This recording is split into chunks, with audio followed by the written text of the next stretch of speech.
Eto na po, Malacanang handa na sa umanong pwedeng mangyari.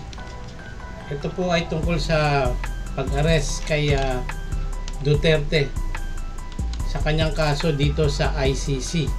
Yan po ang ating topic ngayon dito sa ating YouTube channel, ang Prendito TV.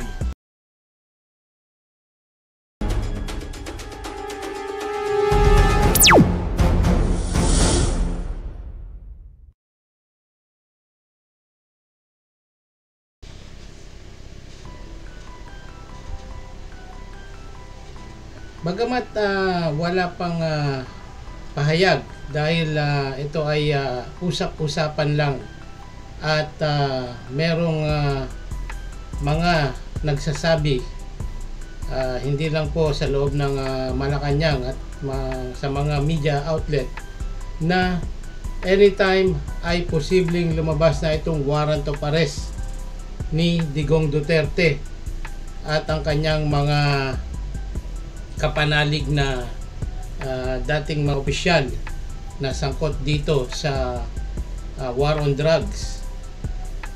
At kaya nga itong si Duterte ay nung isang araw dali-dali nagpunta dito sa Hong Kong at ang kanyang dahilan ay upang magpasalamat daw sa mga suportang ibinibigay sa kanya ng ating mga kababayang OFW. Kaya ito pong ating topic ngayon ay bibigyan natin ng reaksyon after netong mapanood natin netong interview dito kay Attorney Conti, ang legal counsel ng mga biktima ng madugong war on drugs. At itong isa ring media outlet dito po sa UNTV. Pero bago po yan, ako po humingi ng pabor na paki-like, share, subscribe ng ating YouTube channel, ang Friendly Talk TV. At magandang gabi, magandang hapon sa inyong lahat. Welcome po ulit sa ating panibagong video vlog. Itong ating topic ngayon ay pinag-uusapan to kahapon pa. Dahil itong si Digong Duterte ay hanggang ngayon nasa labas ng ating bansa at may ugong-ugong na magkakaroon ng anunsyo. Ito International Criminal Court ito po sa the Netherlands. Okay, ito po ay may kaugnayan dito sa isinampa noon ni dating Senator Antonio Trillanes at ni Congressman Alejano. At sila po ang mga author ay mga ano po niyan, yung mga nagsampa ng kaso doon po sa the Netherlands. At ngayon pong at ito po ay noong pang 2018 nung ito po ay matagal-tagal na rin, ito po ay sinampa itong kaso na to. Kaya alam na, balitaan po natin na si Matubato at yung si Lascanya ay nasa protected custody na po ng ICC at sila po yung tumatayong prime witness dito sa kaso na to. Okay, kamakailan ay kasi pinahayag na itong si Duterte ang kanyang kahandaan, yung kanya daw kahandaan na tanggapin ang anumang arrest warrant mula dito sa ICC at nagsabing ginawa niya ang lahat para sa kapakanan ng mga Pilipino. Pero nilagay niya sa batas, nilagay niya sa kanyang kamay ang batas at ang masaklapan nito ay merong reward system. Okay, may reward system na nangyayari kaya wala nang patumpit-tumpit pa pagka ikaw ay sangkot o ikaw ay napaghihinalaan, ang masakit pa nito ay maraming inosente ang nadamay dito sa madugong war on drugs. Marami pong nadamay, mga bata, matanda, at kung ano-ano pang mga wala naman talagang kinalaman. At yung iba ay napaghihinalaan pa lamang dahil nga sa reward system na pinatupad nila sa pangunguna neto ni Duterte at ang tagapagkumpasa itong si Bongo, at mismong galing sa bibig ni Bongo na merong reward system magsisimula sa 25,000 hanggang sa milyon. Okay, galing po sa kanila mismo yan. So bago po natin ito bigyan ng reaksyon, panoorin po muna natin itong balita galing sa UNTV. Okay, ito po ay may kaugnayan dito nga sa mainit-init na balita tungkol dito sa warrant of arrest. Kaya si Digong ay hindi natin malaman at wala pa tayong tiyak kung uuwi at babalik pa ba ito ng Pilipinas. Ito pong si Duterte ay isang abogado at alam niya kung paano paikutin ang batas. Sige, play muna po na natin itong video na to.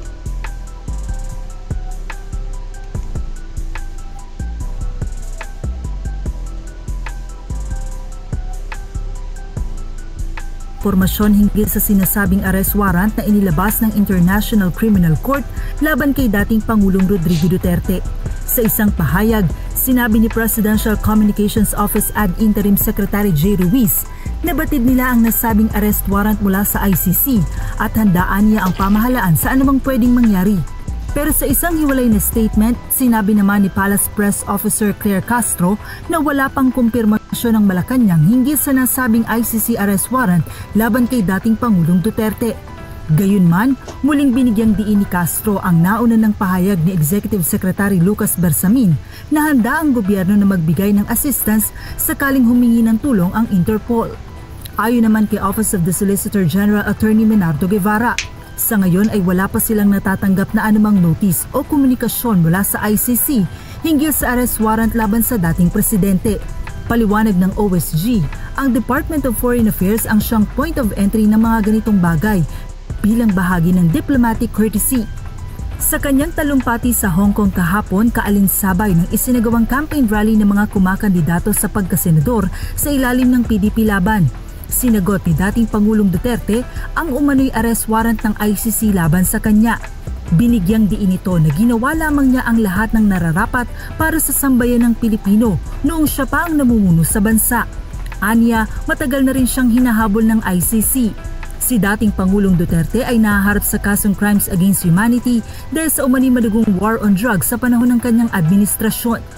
Samantala, kinumpirma naman ng Office of the Vice President na bumiyahe rin patungo ng Hong Kong si Vice President Sara Duterte upang dumalo sa event ng PDP laban kasama ang kanyang ama. Joanna Nano, UNTV News and Rescue. Diyos ang amin. Yan po, narinig nyo mismo sa bibig na raw ni Duterte na inaamin niya na assuming daw na ginawa niya ay para lang daw yun sa taong bayan, di ba? Ay ito hindi ko maintindihan kung anong klaseng pag-iisip meron tong si Duterte. Okay, parang wala talaga siyang walang batas-batas sa kanya, basta ang batas para sa kanya ay yung sarili niya. So ito, kasama niya tong kanyang alalay na si Bongo. Ito po yung nagsabi rin na merong reward system na nangyari noong panahon ng kasagsagan ng Tokhang. Okay, at yan po ang dahilan kung bakit ang ICC ay iniimbestigahan sila at sa malamang ay magkakaroon na ito ng desisyon. At bakit nga ba itong si Duterte ay nasa Hong Kong? Ang dahilan niya daw is pasasalamat at campaign rally na rin po. Ngunit ito ay may nakatunog na to na posibleng anytime ay magkaroon na po ng susumite o pag-issue ng warrant of arrest. At nakita nyo naman po ang sabi ng Malacanang, handa umano ang ICC o ang gobyerno na ihain yung arrest warrant, at ang magpapatupad niyan ay dadaan muna sa DFA at bago ipatutupad ng ating kapulisan dahil sa tinatawag na Interpol.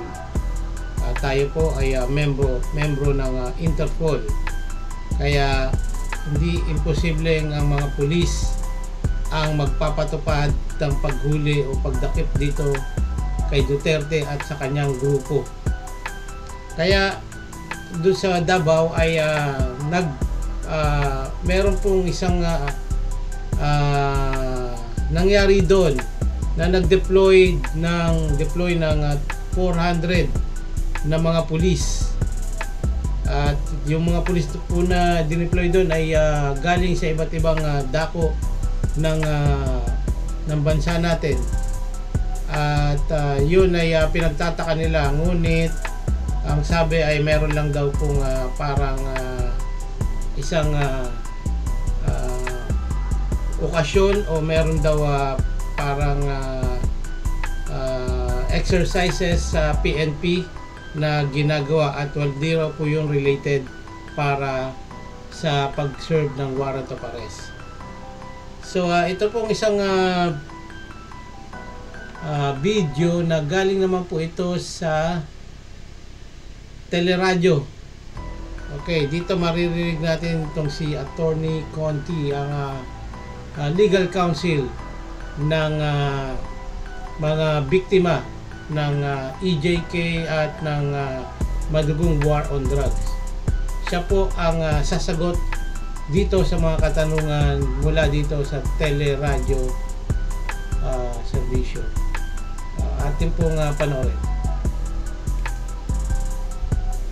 Na wala naman tayo nakikitang physical or virtual na arrest warrant. Anong bago?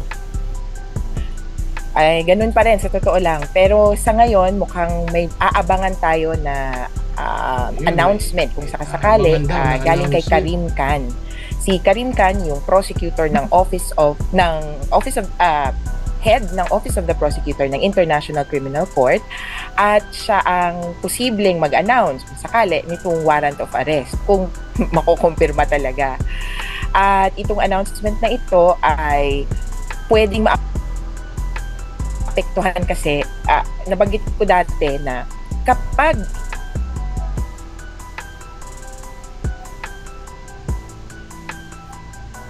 i-announce, ibig sabihin, walang chance na mahuli. Di ba? I-announce mo na lang kasi wala ka ng ibang magagawa. Kaya, medyo ayaw kong ma-announce para mahuli. Okay. Pero expected, kaya ang inaabangan na development ay kung uuwi si Duterte para sa March 16 na parang araw ng Dabawenyo, tsaka March 28 na pagbubukas ng election. Okay. Pero are you expecting an announcement today from Mr. Khan? Iyan ba ini-inform kayo as assistant to counsel? Naku, hindi. Nabanggit ko na yun na confidential ang buong proceedings at siya yung makakapaghudyat na, ito na, pwede na for public consumption. Kaya nakakaalangan na pag ikaw mag-confirm na may warrant, biglang umalis. Ayun na nga, umalis na. Ang kailangan talaga natin enforcement. Kailangan mahuli. Isa sa yung parang propaganda lang na meron ng warrant of arrest. Para sa amin, importante yung mahuli. Yeah, but before that, we have to be assured first na meron nga. So there's nothing to execute kung wala naman pong arrest warrant. Ano po? So why are you expecting some announcement today? Sabi mo parang may in-expect tayo from Karim. Pwedeng hindi ngayon, pwedeng later in the month. Dahil yun yung sa probability na hindi niya na mahuhuli dahil nakatakas na. Hindi ko na-get. Paano? Hindi ko mag-get. Hindi dapat kasi nga, partner, may deklarasyon na meron. Kasi yung pinag-usap pa natin, yung puro marites sa totoo lang. Wala man tayo nakikita itang arrest warrant, attorney, di ho ba? Oo, kaya lang ang problema kasi, yung secret talaga yung warrant of arrest. Yung pag-a-unseal or pagpapublic nito, may factor na kapag in-announce ko, baka pumakas. Kumpara yan sa, medyo kakaiba siya.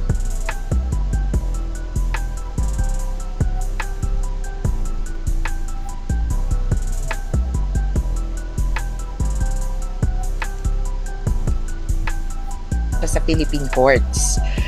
Sa Philippine courts kasi, talagang public yan at malalaman mo bago yung pagkaka-aresto. Ito, talagang secret, malalaman mo na lang dapat kapag na-announce na.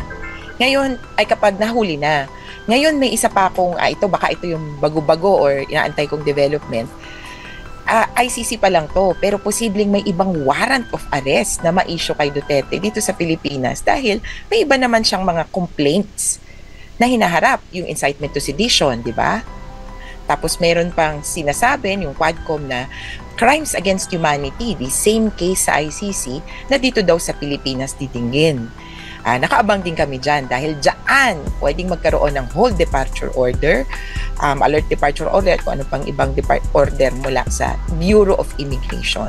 So, pwede yung sinasabi ni Llamas, ni former Secretary Llamas kanina, na hindi na muna babalik si Digong. Doon na muna siya sa Hong Kong, kakanlungin muna siya ng China. Talagang yun yung una kong naisip sa totoo lang na naku, palipad ng China or Hong Kong, pupunta yan ng mainland at iba kaibigan niya yan, si President. Kung hindi na yan bumalik, out of the reach of, sabihin na natin, ng International Criminal Court. Pero kung sa amin kailangan meron ka laging hope. Ang dami namang nagtago na akala nila makakaligtas sila. Pero as history tells us, Pinochet, Milosevic, mga nahuli rin eventually. Kaya kung ako din sa kanya, titingnan ko yung posibilidad na hindi na ako makakabalik sa pwesto or hindi na ako makakatakbo sa kung ano man kung ako ay fugitive from justice. Kaya goodbye to another Mayor Digong at papaano yung epekto nun sa aking anak at una babae at tapos dun sa iba pang anak. Kaya maraming pros and cons na kumbaga magtago na lang siya, iwasan niya to. Ang isang punto din ay hayaan ko na lang na matuloy yung investigation. Total, siya din naman may sabi, ready siya na pumunta sa The Hague. Yeah. At tiningnan niya yung, ewan ko, parang nakita niya na yung kulungan kasi sabi niya mukhang okay doon. Uy, maganda maganda yung kulungan doon. Pero procedurally, attorney, paano ba yun? Procedurally, kung totoo na may arrest warrant, at halimbawa, bumalik si dating Pangulong Duterte, paano ba procedure nun? O aarestuhin siya, ito turn over sa Interpol, dadalhin sa The Hague? Ganun ba yun? Yes, posibleng ganon or ito turn over sa Interpol or any other police na merong otoridad. So, airport to airport. Sasakay ng airport, sabihin natin, Philippine Police ang pwedeng may kasamang Interpol agent. Sa airport, isasakay ng, kung sabihin na natin sa Netherlands, sasaluhin ng Netherlands Police. So, okay na so hindi siya pwedeng i-detain sa Pilipinas tapos yung hearing virtual. Kung may decision, saka na lang siya dadalhin sa the Netherlands. Hindi ganon. Hindi ganon yung court, ang preference talaga nila ay doon nakadetain. Yung detention facility niyan, 3 floors yan. Ang mga kasama niya medyo bigatin din. Mga kinasuhan din ng genocide, crimes against humanity. Ang isang floor doon ay para sa ICC. Yung ibang floor ay para doon sa iba pang UN tribunals. At safe naman itong lugar na ito at ilang taon na tinitirhan itong mga akusado sa mga mabibigat na kaso. And how long does the trial last usually? Maximum 10 years. Ang haba. On the average daw, mga 8 Wow! years. Mahaba rin. Mahaba rin pala. Mahaba rin. Pero, Oh. on the other hand, kung medyo mabilis-bilis yung mga judges, merong nakatapos 2 years. Mabilis na yon. Yan, mabilis Mabilis na 2 yun. years. Oh, mabilis na yung 2 years. Oo. Pero, kumbaga, dahil sabihin na natin, mas mataas yung standards ng procedures nila doon, Oo.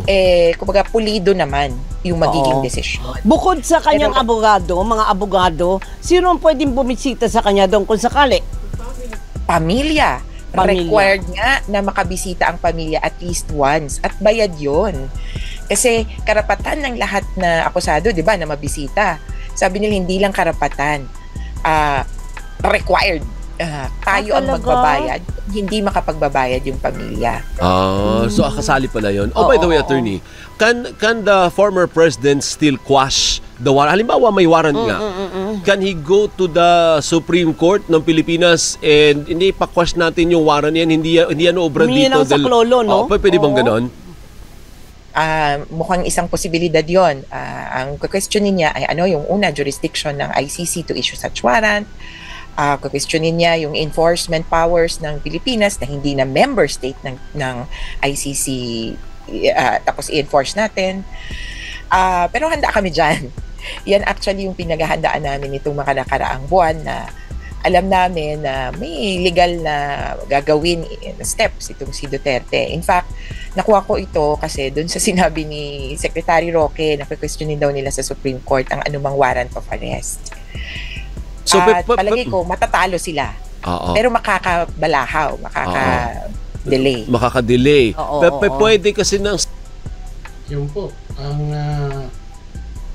maliwanag na usapan ng council ng mga biktima ng EJK na si Attorney Maria Conti, at ipinaliwanag niya ng maigi, napakaliwanag po ng kanyang explanation na itong si Duterte ay hindi tayo nakakatiyak kung babalik dahil nga inaantabayanan niya kung i-issue yung warrant of arrest na anytime. Siguro nakakatunog siya at meron din siguro itong mga insider na nagtitimbre, at alam naman natin na wala itong ibang tatakbuhan kundi si Xi Jinping dahil yun ang kanyang best friend. Kumbaga, sanggandikit niya yun si Xi Jinping, at kaya nga niya nababanggit noon yung mga Pilipinas, yung Philippines daw ay magiging province of China dahil nga yan ang kanilang deal. Kasunduan nila yan doon sa tinatawag na gentleman's agreement. To ICC arrest warrant for Duterte out. Okay. At yun po ang nakakatakot dahil kung isipin niyo po ay pagkapunta ni Duterte doon sa Hong Kong, nagsunuran na itong sina Sara Duterte, si Bato, at itong si Bongo. Itong mga to, ito yung mga primary suspect, at sila yung mga iniimbestigahan dito sa International Criminal Court kaugnay ng mga alegasyon ng extrajudicial killing sa panahon ng war on drugs ni Digong Duterte noong kasi nga 'di ba nagtiwalag itong statue of Statue of Liberty, ang ICC. Naging member tayo rito nung panahon ni Pinoy 2011, at nung kino-question na itong si Duterte ay tumiwalag ang Pilipinas dito sa ICC dahil nga kino-question na siya, iniimbestigahan, ngunit hindi yon lusot, hindi yon dahilan para siya ay makalusot dito sa ICC. So Yun nga po, yung mga informant, ang sinasabi nga po ni Attorney Conti ay ang tanong kung babalik pa ba itong si Digong. Dahil nga siguro nakakahalata siya na baka lumabas ang warrant of arrest, pero mismo galing sa bibig na naman niya na haharapin niya ang kanyang kaso dito sa ICC. So sana nga ay ganun ang gawin niya, pero hindi tayo sure dahil alam naman natin na itong si Duterte ay walang isang salita gaya ng mga panahon na siya ang pinuno. Nung hinamon niya, kung natatandaan nyo, nung hinamon niya si Vice President Leni Robredo na hawakan ang yung tinatawag na war on drugs, yung related sa drugs, yung maging war drug Caesar, at hindi niya akalaing tatanggapin ni Leni Robredo. At nung tinanggap ni Leni Robredo ay bigla siyang kinabahan, natakot siya na baka maungkat ni Leni yung partisipasyon niya dito sa malaking Chinese triad na kung saan membro etong kanyang anak na si Paulo Duterte, ay si Pulong Duterte. Kaya agad-agad diyang tinanggal uli nang walang hindi nag-atubili. Siya ang naghamon pero siya yung natakot. Agad niyang tinanggal si Leni Robredo dahil natakot siya, at ang sinabi niya hindi daw kayang gampanan yun ni Leni Robredo, ni VP Leni Robredo noon. Di ba? Mahalata mo kung paano niya pinapaikot ang mga tao sa kanyang mga kalokohan na hindi naman lagi silang nasa ibabaw. Ngayon ay ito na ang nangyayari sa kanila. Yung anak niyang si Sara Duterte ay napipinto sa impeachment. Siya naman na si Digong ay dadamputin ng Interpol para humarap doon sa ICC sa the Netherlands.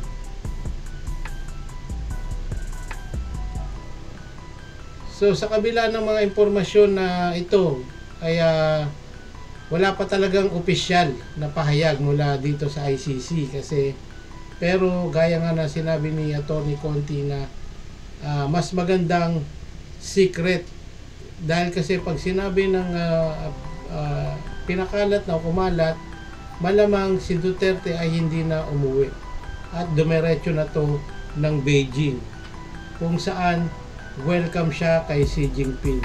At malamang pati itong si Sara Duterte na ngayon din ay nasa Hong Kong ay posibleng sumunod rin doon sa China, dahil ayun lang naman talaga ang welcome na tulungan sila, dahil sila po ay mga pro-China. So yun lang po ang ating mabibigay na reaksyon dito sa mainit-init na balita about dito sa ICC at yung biglaang paglipad ni Digong Duterte papunta ng Hong Kong. At hanggang ngayon ay unofficial pa kung kailan siya babalik. Kumbaga para siyang naglalaro ng chess, ng dama. Pagka lumabas yung warrant of arrest, malamang hindi na to uuwi. Dire-diretso na ang pagtatago nito sa palda ni Xi Jinping. So kung kayo po ay may komento at may reaksyon dito sa ating topic, okay, comment down below na lamang po. At marami pong uling salamat sa inyong pakikinig at pagbisita dito sa YouTube channel ng Friendly Talk TV. Hanggang sa susunod po ng ating talakayan. At maraming salamat po at God bless sa inyong lahat. At paalam na po.